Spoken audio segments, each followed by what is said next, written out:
Il est 20 h, bonsoir à tous. À la une de l'actualité ce vendredi, urbanité, protection côtière, tourisme esthétique, tout y est. Sur un linéaire de 10 km, la Corniche Ouest porte un nouveau visage. Le chef de l'État a visité les travaux d'aménagement de cette partie de Dakar. Le projet entre dans le cadre du PSE vert. La première pierre de la boucle du Boutier, l'axe visé est Sédhiou, Mambali, Dirigui, Marsassoum. La route s'étend sur 81 km. Les populations s'en réjouissent grandement. Elle est la meilleure élève au concours général 2022. Fatou Niang est en classe de première S2 au lycée d'excellence Mariam Abba. Cette année, 104 distinctions vont être distribuées. La cérémonie de remise des prix est prévue le 11 août au Grand Théâtre. La Tabaski approche et tous les regards sont tournés vers les points de vente de moutons. À Dakar, les sites de Liberté 5 et Castor sont bien approvisionnés. Nos équipes ont fait le constat. Reportage à suivre également dans ce journal. Bienvenue à tous. Le président de la République a pris part ce vendredi au sommet des BRICS, un dialogue de haut niveau sur le développement mondial et la coopération internationale. Le chef de l'État a, au nom de l'Union africaine, listé les 4 priorités du continent. L'Afrique, c'est plus de 1,3 milliard d'habitants au PIB cumulé et plus d'un quart des pays membres des Nations Unies. À compte rendu, Aboubakry Kane.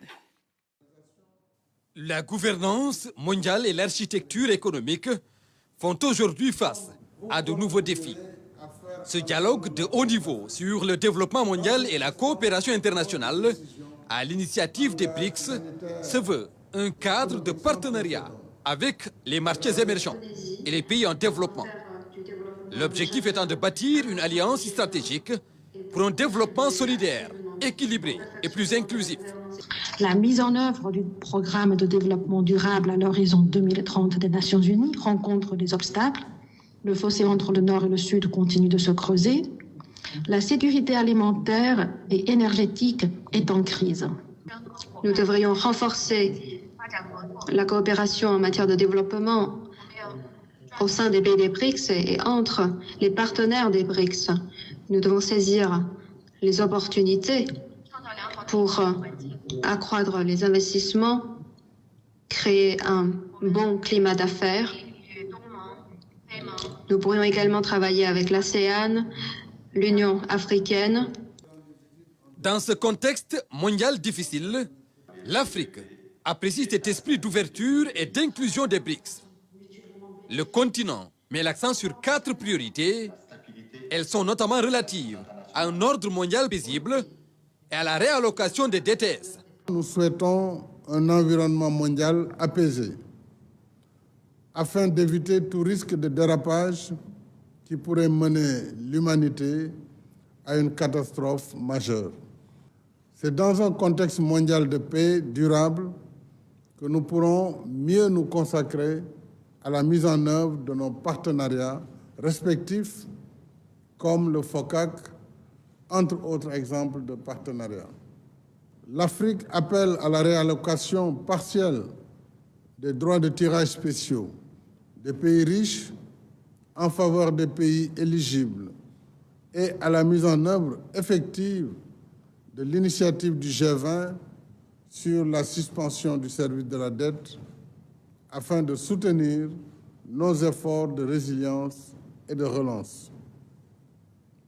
Je dois dire à regret que ces 2 leviers qui auraient pu contribuer à activer la relance dans les pays en développement sont quasiment en panne.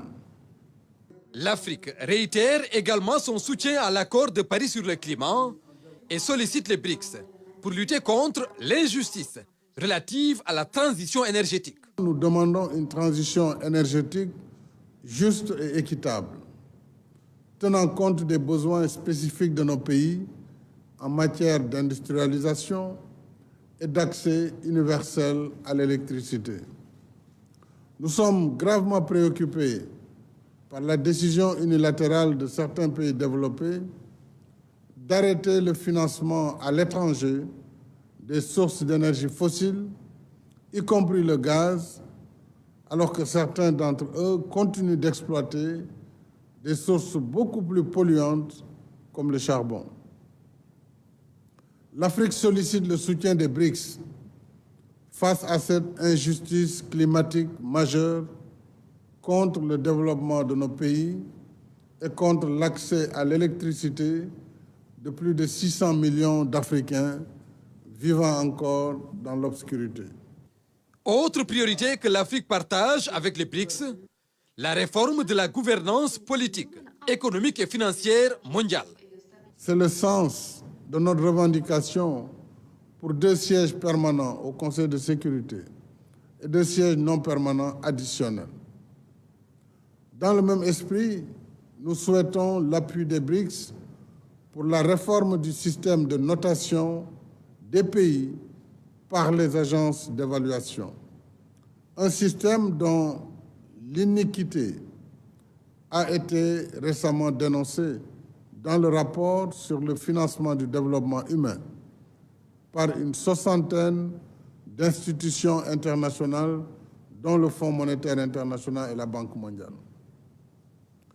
Enfin, nous sollicitons le soutien des BRICS pour l'octroi d'un siège à l'Union africaine au sein du G20. En soutenant notre adhésion au G20, vous contribuerez à faire entendre la voix de l'Afrique dans une instance dont les décisions engagent notre présent et notre avenir solidaire. Ce sommet élargi des BRICS est une opportunité pour parvenir à un agenda consensuel et promouvoir l'égalité et l'équilibre dans les partenariats, des préalables à un avenir meilleur et à la construction d'un monde plus juste et plus équitable. Nous restons avec le président Macky Sall qui a décoré au rang d'officier dans l'Ordre national du Lion le président de la BOAD et le PDG de la BADEA en honneur pour Serge Roland, Éric Ekoué et Sidita qui ont renouvelé l'engagement de leur institution à renforcer les relations avec le Sénégal. Nous les écoutons. C'est un honneur, un véritable honneur que d'avoir été décoré par le chef de l'État, son Excellence le président Macky Sall. C'est un honneur et une responsabilité. Alors c'est un honneur parce que cela traduit la confiance entre une institution qui est la BOAD et la République du Sénégal. Ça traduit la confiance entre les hommes et les femmes. Nous avons les meilleurs rapports du monde avec les membres du gouvernement, singulièrement le ministre de l'économie, le ministre des Finances, le ministre du Plan et de la Coopération et les ministres sectoriels. Et c'est une responsabilité. C'est la responsabilité qui nous est faite d'aller au bout de nos actions, de continuer à mener nos actions dans le cadre de la vision du chef de l'État, mais également de la vision de l'ensemble des autorités de notre zone. Donc c'est notre responsabilité aujourd'hui que d'aller au bout. Donc c'est un engagement que nous prenons, mais je dois dire à titre personnel que je suis très honoré et très fier d'avoir été décoré. C'est un insigne honneur pour moi et pour l'institution que je représente, la Banque arabe pour le développement économique en Afrique, BADEA, de recevoir cette distinction de son Excellence le président Macky Sall, président de la République du Sénégal. Comme vous le savez, le Sénégal est le premier partenaire de la Banque arabe pour le développement économique arabe en Afrique. Et je pense que cette distinction est une reconnaissance des efforts de la banque et de l'excellent partenariat qui lie cette banque avec le gouvernement du Sénégal. J'en profite pour louer les excellentes relations qui existent entre la banque et la République du Sénégal, et en particulier avec mon frère ami Amadou Hott, dont le dynamisme et la compétence sont connus de tous les partenaires. Et je voudrais à cette occasion signaler la diversité des opérations de la BADEA au niveau de la République du Sénégal, au niveau du secteur des infrastructures, mais aussi au niveau du financement du commerce et au niveau du financement du secteur privé, en passant par les secteurs sociaux et les secteurs productifs. Donc nous estimons que c'est une aussi responsabilité de porter cette distinction, car cela devrait nous amener à redoubler d'efforts pour être à la hauteur des attentes de son Excellence, Monsieur le Président de la République. Était également au Palais de la République le nonce apostolique, envoyé permanent du pontife romain, a fait ses adieux au président de la République. Michael Banache a été fait également commandeur dans l'Ordre national du Lion. Le souverain de la Cité du Vatican auprès du Sénégal a surtout loué les valeurs de tolérance et de dialogue interreligieux du peuple sénégalais. Le voici à sa sortie d'audience. Je suis arrivé à la fin de ma mission de 6 ans. Donc, je suis venu pour la visite d'adieu. Je suis reconnaissant au pays pour vraiment l'esprit de Teranga. On utilise le mot souvent, mais je pense que c'est quelque chose en plus d'un mot. C'est une réalité qui est vécue au niveau de la population chaque jour. Dans cet esprit de Teranga, on peut situer les bonnes relations qui existent entre les deux confessions religieuses majoritaires, entre les musulmans et les chrétiens. C'est vraiment une chose exceptionnelle du Sénégal, de voir cette harmonie, de voir cette cohabitation pacifique. Et ça, c'est grâce à l'engagement du gouvernement, du président, mais aussi ce sont des convictions du peuple.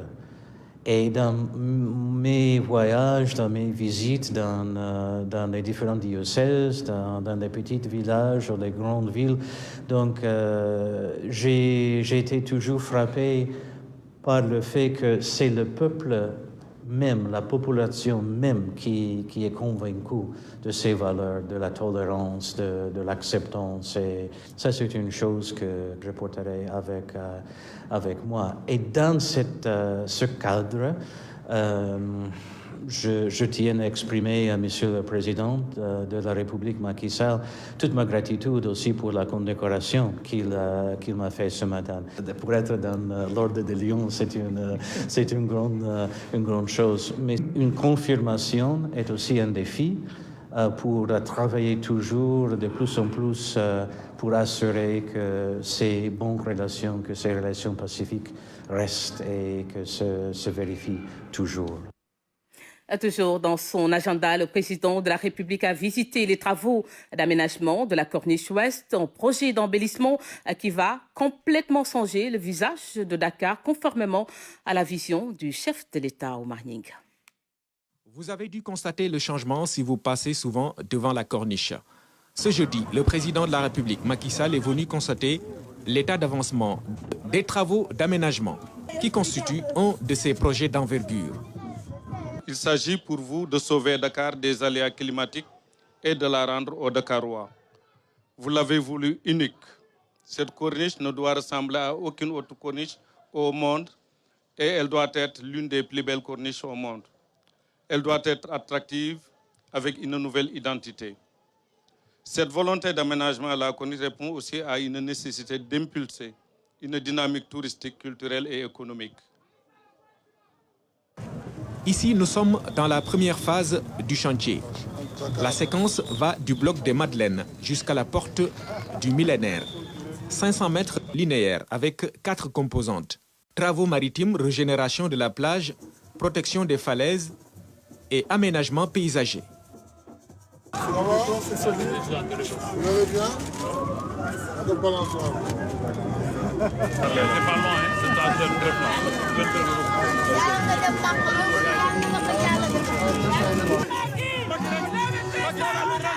Un beau projet dont l'impact social est saisissant avec une belle appropriation des populations riveraines.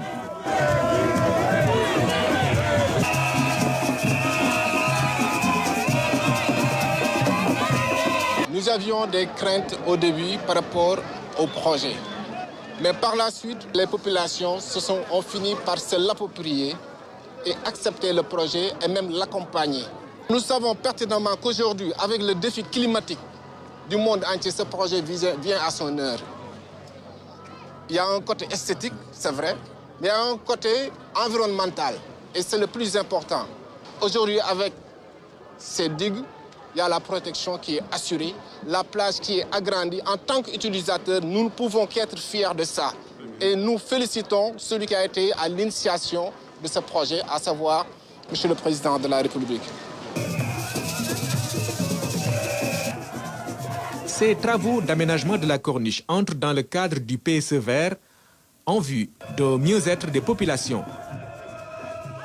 Je voudrais saluer avant toute chose ces populations et ces jeunes qui sont les bénéficiaires de ces travaux d'aménagement de la corniche de Dakar. Ces travaux ont été engagés par le gouvernement pour embellir Dakar, reverdir Dakar et créer des espaces d'épanouissement pour les populations. Ce programme rentre dans le cadre du Sénégal propre, Sénégal zéro bidonville, parce que nous devons moderniser notre cadre de vie. Et vous voyez qu'avec ces aménagements, on peut donner un autre visage de Dakar. Et vous savez, très prochainement, sur l'autre partie, nous allons construire le mémorial de Gorée pour un devoir de mémoire vis-à-vis de la traite négrière. Et ça va être l'un des projets les plus importants au plan symbolique, au plan culturel. Et ce programme va se joindre à cet aménagement qui se poursuivra également par le grand parc urbain de Ngor Wakam, qui va être un parc forestier où nous mettrons de la végétation, des arbres, mais aussi des espaces d'épanouissement. Le projet va changer complètement le visage de la corniche. Sur un tracé de 10 km, il va du bloc des Madeleines jusqu'à la mosquée de la Divinité. Le président de la République a salué tous les maires des communes environnantes, en les exhortant à travailler en relation avec les populations et les services qui exécutent le projet. L'État a donc investi 18 milliards de francs CFA pour embellir cette corniche et protéger le littoral. Les Dakarois accueillent ce projet avec beaucoup d'enthousiasme. C'est un reportage de Fatou Sakho. Du bloc des Madeleines à la mosquée de la Divinité, la corniche ouest sera aménagée sur 10 km linéaires. C'est un projet qui est subdivisé en 5 séquences. Parce que la corniche, c'est plusieurs spécificités. Et nous avons essayé d'organiser l'activité menée sur chaque zone pour pouvoir faire un aménagement approprié. C'est ainsi que la première séquence s'étend du bloc des Madeleines à la porte du millénaire. La deuxième séquence partira de la porte du millénaire à la cour de cassation. La troisième séquence, c'est de la cour de cassation à la place du souvenir. La quatrième séquence, c'est la place du souvenir à la fenêtre Mermoz. Et la dernière séquence, c'est la zone de la mosquée de la Divinité. Divisée en 5 séquences, la structure va comprendre plusieurs types d'infrastructures qui visent à arrêter l'avancée de la mer et l'épanouissement des populations. Nous avons des travaux maritimes. Vous savez, Dakar était menacé de disparition. Le mot n'est pas très fort. Avec le réchauffement climatique, il fallait stopper l'avancée de la mer. Donc la première composante de ce projet, c'est des travaux maritimes, réaliser des brise-lames, des ouvrages en T, protéger les falaises. La deuxième composante de ce projet, il fallait régénérer les plages parce que l'ambition de son Excellence, le président Macky Sall, c'est de redonner la corniche aux populations de Dakar. Ça, c'est la deuxième composante. La troisième composante, jadis, on appelait la région de Dakar la région du Cap-Vert parce qu'il y avait beaucoup de verdure. Il y a un aménagement paysager et nous allons planter plus de 2000 palmiers, plus de 700 000 arbustes et des gazons. Si vous faites la corniche, le linéaire de la corniche, vous allez voir des équipements de musculation, des équipements sportifs, mais dans une anarchie totale. Nous comptons réorganiser tout ce dispositif sportif à partir d'un ouvrage que nous appelons un grand dragon. Ce grand projet urbain a vu l'adhésion des autorités traditionnelles et locales qui se sont beaucoup investies pour sa réalisation. Au début, il y avait beaucoup de difficultés. Sur le plan mystique, on a dû faire plusieurs sacrifices pour les génies. C'est une grande satisfaction aujourd'hui pour nous de voir la fin de ces premiers travaux. C'est excellent pour la population parce que ça nous permet aussi d'avoir une belle vue, surtout voir la plage parce que si vous voyez sur tout le long du littoral, il y a des maisons qui sont construites Il y a des hôtels qui sont construits et je pense, moi, à mon niveau, c'est anormal. Sur tout le littoral, le président pouvait continuer pour faire le Cap-Vert. Ce serait une très bonne chose pour toute la population. La première séquence, visitée ce jeudi par le chef de l'État, fait déjà le bonheur des populations. Je trouve que c'est très bien pour le cadre et tout. Et pour les balançoires et tout, nous pourrons venir ici pour nous divertir et tout, et pour nous rencontrer aussi entre jeunes. Cet endroit il est magnifique, il y a de l'air pur ici, et puis j'invite les parents à venir ici et à amener ici aussi leurs enfants, parce que l'endroit il est tellement magnifique, il y a de la belle vue ici, c'est tellement bien là. Les usagers déjà nombreux sur la place Koussoum s'engagent à veiller sur les ouvrages. Pour nous, les sportifs de la place Koussoum, ces aménagements sont une aubaine. La plage a été élargie avec les travaux. Depuis plus de 20 ans que nous fréquentons cette plage, elle représente beaucoup pour nous. Vraiment, nous remercions les autorités. Nous allons y veiller, quitte à mettre en place des comités de veille. Le projet assure un entretien pour 2 ans. Pendant cette période, certainement l'État mettra en place une société mixte de gestion de cette corniche. Démarré il y a 6 mois, les travaux seront réceptionnés en octobre 2023. À suivre donc après ce journal, un grand reportage consacré aux travaux d'aménagement de la Corniche Ouest.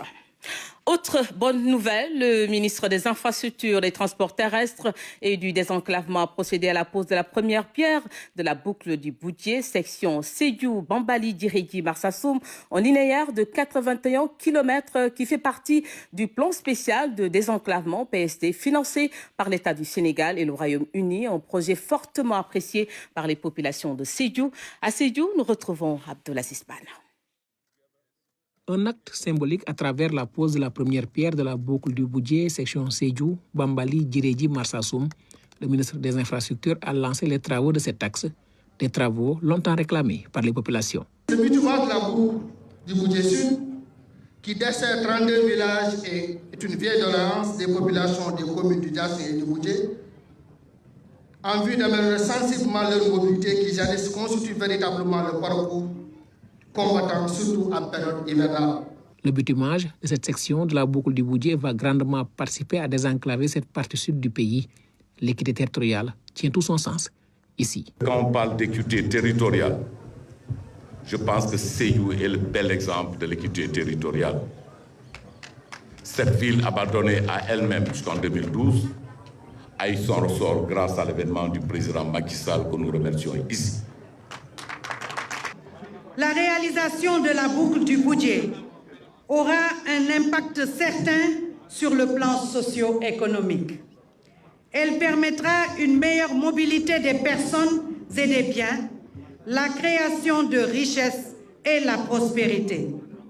En effet, le Boudié est une zone stratégique dans le département de Sédhiou par le fait qu'il regorge d'énormes potentialités sur le plan de l'agriculture, de l'élevage et de la pêche, et j'en passe. Financé par l'État du Sénégal et le Royaume-Uni, le plan spécial de désenclavement PSD, dont fait partie cette section de la boucle du Boudié, va jouer un rôle très important dans la mise en place d'infrastructures à travers le pays. Programme ambitieux qui devrait permettre la construction de 2700 km de routes et bénéficier 80% de la population sénégalaise, tout en améliorant considérablement l'accès aux zones rurales. Les chantiers de ce programme spécial mobiliseront 60 entreprises sénégalaises, plus de 300 sous-traitants et généreront plus de 50 000 emplois. Pour son ampleur sans précédent au Sénégal, il va toucher directement 2 Sénégalais sur 3, soit près de 11 millions de personnes.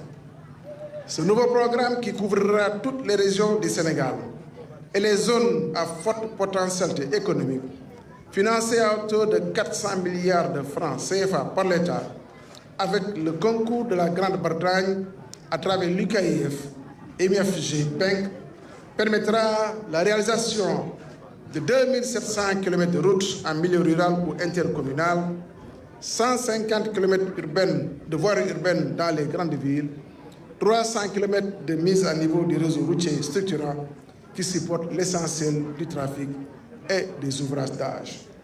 C'est tout le sens que son Excellence, Monsieur le Président de la République, accorde au lancement des travaux de bitumage de la deuxième phase de la boucle du budget entre Sédhiou, Bambali, Djirédji, Djibabouya, Marsassoum sur 81 km.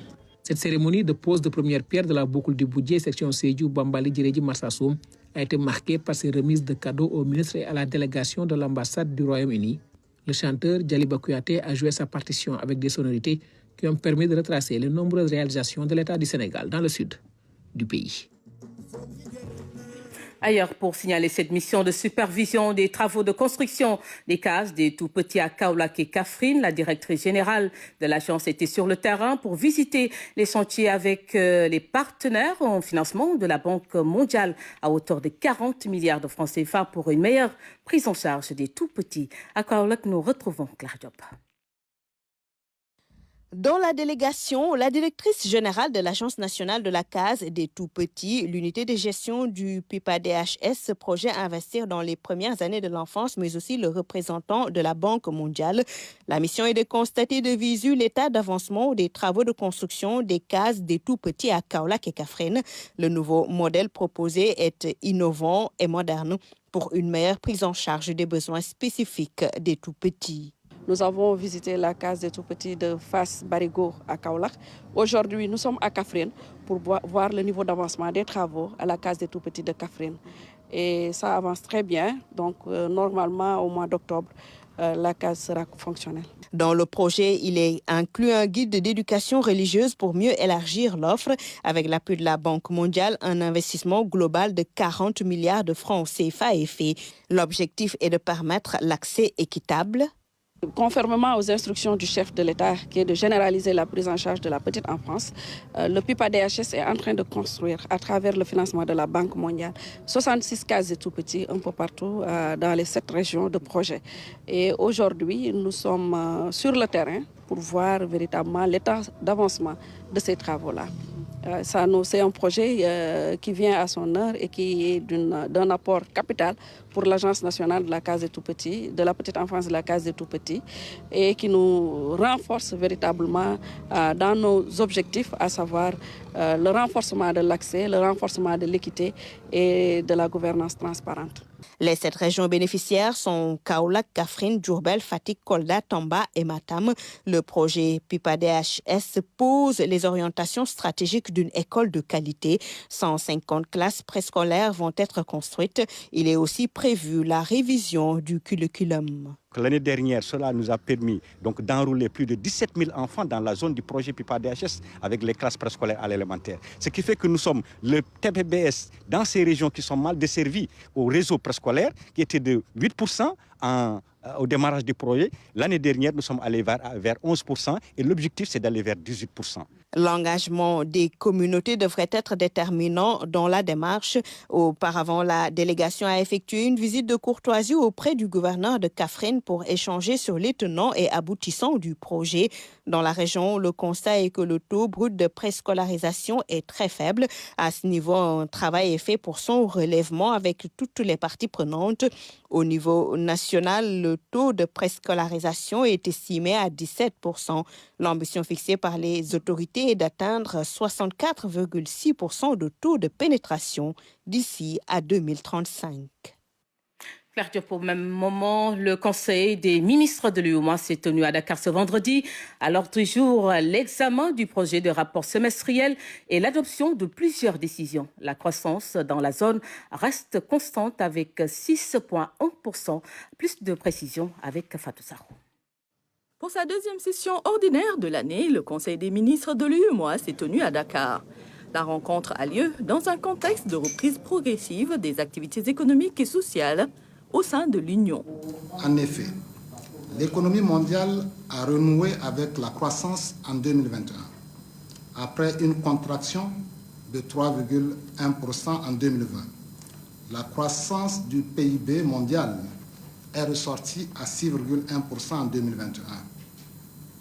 La même tendance est observée dans l'Union, où le taux de croissance économique en 2021 est ressorti à 6,1% après 1,8% en 2020. Toutefois, la crise en Europe a des répercussions dans les pays de la zone avec l'inflation des produits de première nécessité et les hydrocarbures. À fin mai 2022, le taux d'inflation dans l'Union a atteint 6,8%. Par ailleurs, notre zone continue de faire face à la persistance des défis sécuritaires qui n'épargnent désormais aucun pays, auquel il convient d'apporter des réponses idoines, qu'elles soient sécuritaires ou sociales. Ces réponses ont un coût qui pèse lourd sur les finances publiques de nos pays respectifs. Pour consolider les acquis et faire face durablement à ces défis, je voudrais encourager les États membres de l'Union à poursuivre la mise en œuvre des actions visant la transformation structurelle de nos économies. Les travaux de cette session ont porté sur l'examen du rapport semestriel et l'adoption d'une dizaine de projets de décision portant notamment sur la définition de l'agrégat recettes fiscales, la masse salariale et le code minier dans les États membres de l'UEMOA. Au titre de la commission de l'UEMOA, nous examinerons notamment le projet de rapport semestriel d'exécution de la surveillance multilatérale de juin 2022. Au titre du CREPMF, le Conseil se prononcera sur l'application des articles 3, 4, 5 de l'annexe à la Convention portant composition, organisation et fonctionnement du Conseil régional de l'épargne publique et des marchés financiers de l'UEMOA. La rencontre a été l'occasion pour le Conseil de rendre un vibrant hommage à l'ancien gouverneur de la BCEAO, Temeko Kone, devenu vice-président de la Côte d'Ivoire. À la tête de notre institut des missions communs, le gouverneur Kone a grandement contribué à assurer la crédibilité et l'efficacité de la politique monétaire ainsi que la résilience du secteur bancaire et financier de l'UEMOA. Au nom du Conseil des ministres de l'Union et en mon nom personnel, nos sincères remerciements au vice-président de la République de Côte d'Ivoire, son Excellence, M. Temeko Meïré Kone. Les ministres des Finances et de l'économie des 8 pays membres de l'Union ont pris part au Conseil ce vendredi au siège de la BCEAO. Et toujours dans l'actualité économique, le Sénégal et la BOAD qui viennent de signer une convention de financement à hauteur de 40 milliards de francs CFA. La dite convention touche les secteurs de l'assainissement et du programme Zéro Abri Provisoire du ministère de l'Éducation nationale. Ousmane Doye. La Banque ouest-africaine de développement appuie les secteurs prioritaires de l'Afrique, notamment ceux inclus dans l'espace UEMOA. Aujourd'hui, c'est au tour du Sénégal de recevoir 2 financements. L'un est entré à l'assainissement, l'autre touchant le système éducatif. D'un système de drainage des eaux pluviales ainsi que de systèmes d'assainissement autonomes dans les villes de Dakar, Kaolack, Louga, Matane, Pikine, Rufisque, Saint-Louis, Tambacounda, Divoine et Touba. Ces installations permettront d'améliorer de façon significative les conditions de vie et de santé des populations en favorisant l'accès durable aux services publics d'assainissement. À travers la construction de 1529 salles de classe en remplacement d'abris provisoires. Le ministre de l'Économie et de la Coopération internationale s'est dit très fier de la signature de cette convention. Il faut aller vers un Sénégal avec un assainissement décent, mais aussi des salles de classe à la hauteur du système éducatif. Un montant global de 40 milliards de francs CFA. Donc, comme on l'a dit, l'un, c'est pour l'assainissement dans 10 villes du Sénégal que l'ONAS va exécuter.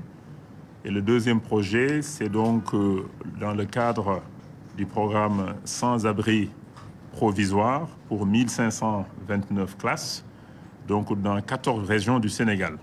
Donc, au nom du président de la République, Serge, merci beaucoup pour cet engagement donc renouvelé. La signature de 2 conventions avec la Banque ouest-africaine de développement inscrit le Sénégal dans le sillage de ces pays-là où l'assainissement est une priorité, mais aussi des salles de classe à la hauteur du système éducatif pour faire de l'éducation un pilier essentiel de la marche du Sénégal vers l'émergence. Éducation, justement, concours général 2022.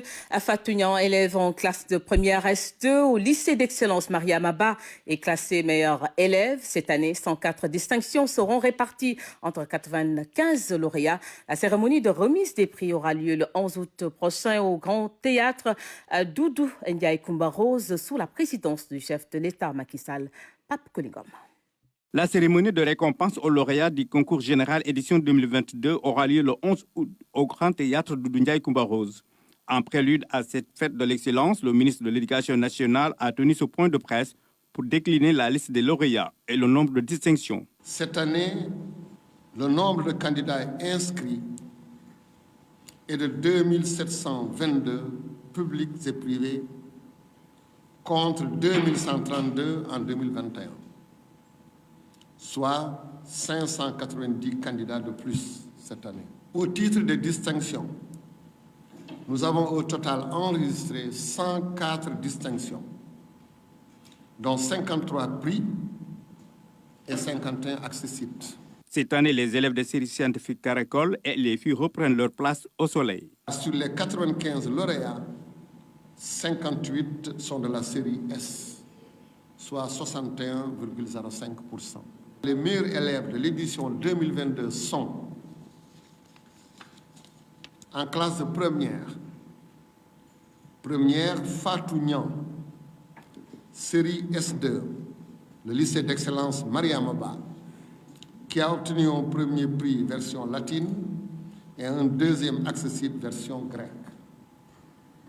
Deuxième prix, Ginette Claudia Sabel Koli, série S2, encore de l'EMBA. Troisième prix, Fatou Bintou Fall, série S1 du lycée scientifique d'excellence de Diourbel. Pour la terminale, le classement nous donne le premier, Alassane Dia, série S1, lycée scientifique d'excellence de Diourbel. Meilleur élève du concours général, Mademoiselle Fatounian, élève en classe de première S2 au lycée d'excellence Mariama Ba. Le concours général 2022 est marqué par le retour de certains établissements au palmarès de l'excellence et la confirmation d'autres qui maintiennent la cadence. Nous ne pouvons pas passer sous silence l'entrée dans le palmarès de lycée des lycées qui reviennent dans la course vers l'excellence. Et c'est une bonne chose. Il s'agit de le lycée Ahmed Fall qui est revenu, le lycée Charles de Gaulle est revenu, le lycée John Fitzgerald Kennedy, le lycée Thierno Seydou Nourou Tall et le lycée Valdiodio Ndiaye. Au total, 104 distinctions, dont 53 prix et 51 accessibles sont attribués. Le public remporte 75 distinctions contre 29 pour le privé. Ces lauréats seront fêtés le 11 août en présence du chef de l'État, des membres du gouvernement et de la communauté éducative. Il cristallise les attentions cette veille de Tabaski. Les moutons commencent à meubler le décor dans la capitale. Vous allez le voir, les points de vente habituels sont déjà bien approvisionnés. Notre reporter Ibrahim Andong a fait le tour dans quelques points de vente. Voici son reportage.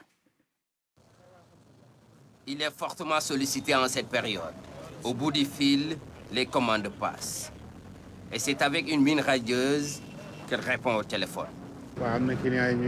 Il y a des clients qui m'appellent pour faire leur réservation. Certains sujets sont déjà vendus. Des points de vente qui semblent dissiper les inquiétudes relatives à la disponibilité du mouton pour la fête de Tabaski. Terminus Liberté 5. Ici, pas moins de 200 box pour des milliers de têtes. Ces exposants sont des habitués des lieux.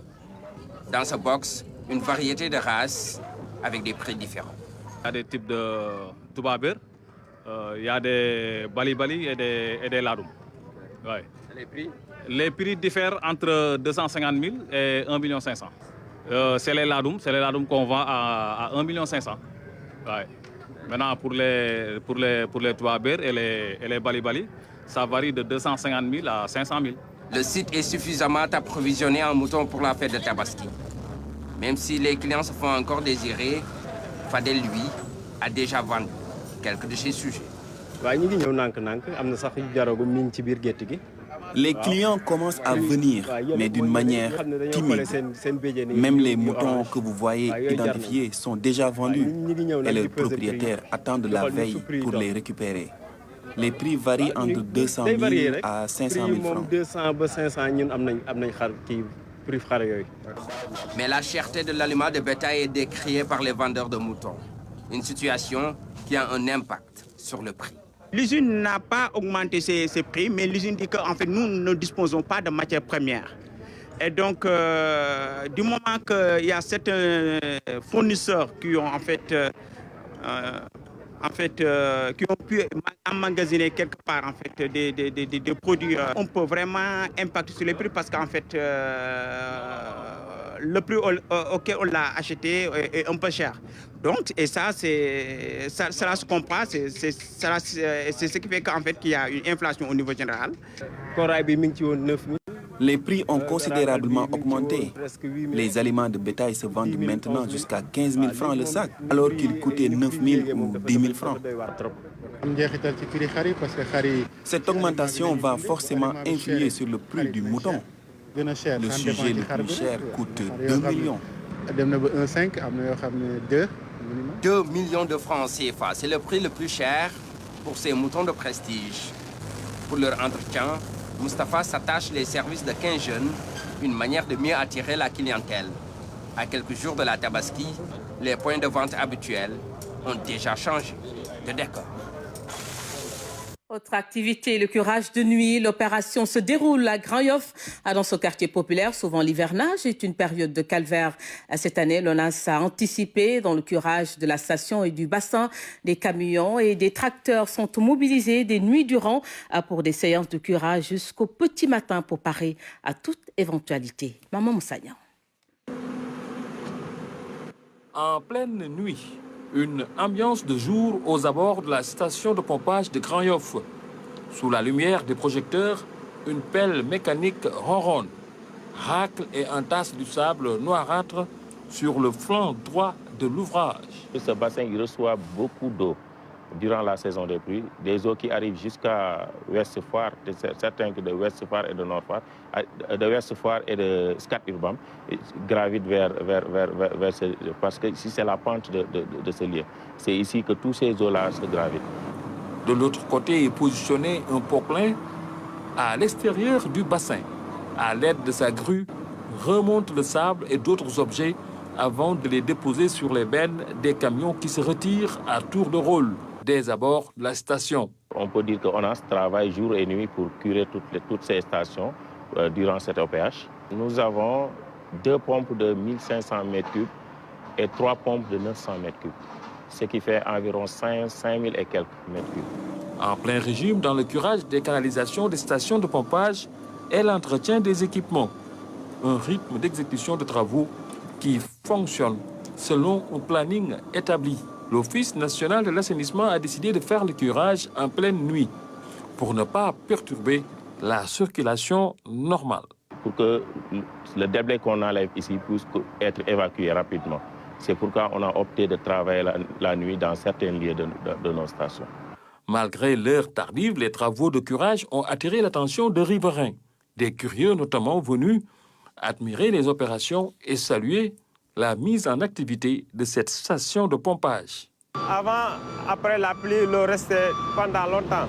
Mais actuellement, juste après 15 minutes, voire 30, l'eau est transportée dans le grand bassin qui se trouve dans la zone de captage. Là. Comme à Grand-Yoff, des opérations de curage d'ouvrages s'accélèrent aussi dans d'autres sites, et y compris dans des villes de l'intérieur. Leur finalité, c'est d'atténuer les conséquences des inondations. Sport Coupe du Monde Qatar 2022. Chaque équipe qualifiée pourra sélectionner 26 joueurs contre 23 habituellement. La FIFA va offrir une plus grande flexibilité pour les effectifs dans l'optique de faire face aux répercussions de la Covid-19. En beach soccer, le Sénégal fera face au Cameroun dans le cadre des éliminatoires de la Coupe d'Afrique prévue en octobre au Mozambique. La double confrontation contre le Cameroun aura lieu en juillet prochain. Le meeting d'athlétisme de Dakar aura lieu demain à l'annexe du stade de Diamniadio. Début des épreuves à 15h45, un meeting de relance après 6 ans de break. Les athlètes sénégalais de la sous-région et d'ailleurs prendront part aux compétitions à suivre en direct et en exclusivité sur la RTS. Et puis la cellule genre et équité du ministère de la Culture et de la Communication a organisé un panel sur la résilience en milieu professionnel, une séance de réflexion et de partage sur des expériences professionnelles individuelles. La journée a été également l'occasion pour les membres de la cellule de procéder à un reboisement au sein du ministère. Compte rendu, Youssouf Kabar. Cette journée de réflexion et de partage sonne comme un plaidoyer en faveur de la résilience en milieu professionnel. Les femmes dans le secteur de la culture ont toujours fait montre de toutes leurs capacités et de leur créativité pour faire face aux conjonctures auxquelles elles ont été confrontées. Aujourd'hui, la protection de la nature intègre le cercle des activités menées depuis l'avènement de la Covid-19. Nous avons voulu apporter notre contribution à la protection de l'environnement avec le volet environnemental en lançant d'abord l'activité Je plante un arbre. Comme vous l'avez vu, nous avons eu à planter plusieurs arbres au niveau de notre magnifique jardin au niveau du ministère. Et par la même occasion, nous avons fait une démonstration concernant les plantes à chlorophylle, leur utilité dans l'environnement. Et en deuxième position, nous sommes en train d'exécuter le volet justement communication, présentation et panel pour mieux valoriser nos services et structures. La promotion du leadership féminin et leur autonomisation économique ont toujours été une priorité au sein du ministère de la Culture et de la Communication. Cette initiative également bénéficie de son accompagnement. Face à l'adversité peut-être du contexte et des situations, les hommes sont suffisamment dotés de ressources intrinsèques pour pouvoir relever les défis, pour pouvoir prendre en charge certaines préoccupations. Et c'est ce que les acteurs de la culture ont su mettre en exergue et c'est cela qu'ils ont su montrer pendant toute cette crise sanitaire. Une journée de réflexion consacrée à la promotion de la femme, un panel qui donne l'occasion de mener à bien le plaidoyer en faveur de la résilience en milieu professionnel. À l'instar de la communauté internationale, le Sénégal a célébré la journée mondiale des veuves. Une cérémonie a été organisée au Grand Théâtre pour échanger sur l'amélioration de leurs conditions de vie et d'existence. Dame Silla. Instituée par les Nations Unies depuis 2011, la Journée internationale des veuves et des orphelins est célébrée chaque 23 juin. En Afrique, seuls quelques pays comme le Sénégal, le Gabon et le Congo commémorent cette date. Au Grand Théâtre, les veuves et orphelins se sont donné rendez-vous pour célébrer la 10e édition au niveau national. La rampe et ses partenaires invitent les pouvoirs publics et par la même occasion demandent à tous les ministères et institutions qui sont dans le domaine social de tenir compte de l'existence et de la vulnérabilité des veuves et des orphelins dans le programme de soutien et d'accompagnement. Au Sénégal, les veuves et orphelins veulent ensemble fédérer leurs forces pour l'amélioration de leurs conditions de vie et d'existence. Cette vocation d'accompagnement des veuves et des orphelins trouve sa source auprès d'Allah subhanahu wa ta'ala qui édicte « Apprenez à faire le bien, recherchez la justice, protégez l'opprimé, faites droit à l'orphelin, défendez la veuve. » Fin de citation. Selon la marraine Aminata Touré, le gouvernement va continuer à leur apporter son soutien. Elle appelle aussi les bonnes volontés à parrainer ou marrainer une veuve ou un orphelin. À la fin de ce journal, Abdoulaye Barry et ses invités vous donnent rendez-vous dans Saïtou.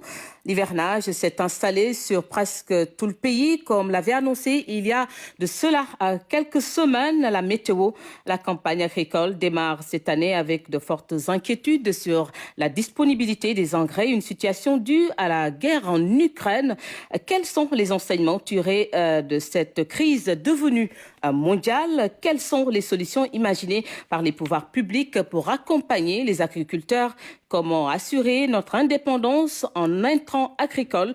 Le débat, c'est dans Saïtou à la fin de ce journal. Voilà donc qui met fin à cette présente édition. Merci à vous de l'avoir suivi. Très belle soirée à vous.